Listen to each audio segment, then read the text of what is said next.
From the very beginning of the restaurant, one of our goals has been to erase or overwrite the stigma that's been placed on this region. That stigma has a number of roots. The most obvious one is a book called Shepherd of the Hills, which was written at the beginning of the last century. And while the author did not intend it to be a derogatory portrayal of the Ozarks, that's how it has spun off ever since. This idea of a hillbilly or a simple country bumpkin as the only people who live in the Ozarks. And that all goes back to that book. And we see it played out even now through Jason Bateman's Ozark TV show, or Winter's Bone, or Beverly Hillbillies, or going way back, Lil Abner. We saw these negative portrayals even in news articles when we were starting our research, Vice.com, BBC, some of these other outlets that didn't do a deep enough look at what the Ozarks really were and just relied on that stigma that had already been placed.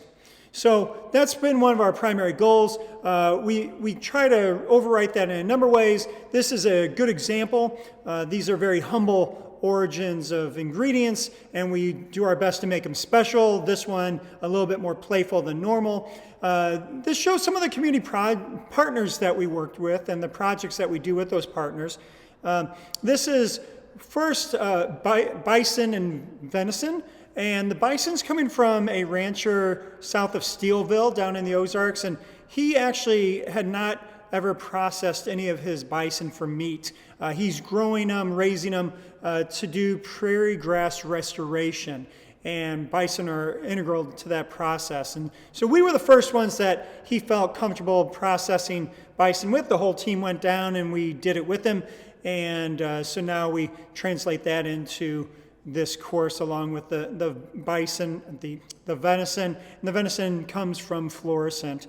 The other thing is the seeds on top of this. The seeds are a project called Lost Crops. This is Dr. Natalie Mueller at Wash U.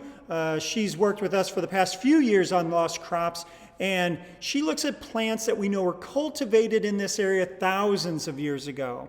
But these are also things that are weeds to us today. So that's what makes them special. And again, this is why the idea of stigma is so important, because these are things when we were the center of civilization in North America. And so way back then, the trade routes and the hunting and farming that were going on were notable. And anyone who's been over to Cahokia Mounds knows this story already. So anyway, just a couple little things that we wanted to throw into this course. I hope you appreciate what we're trying to do for the region, and more importantly, I hope you enjoy this course.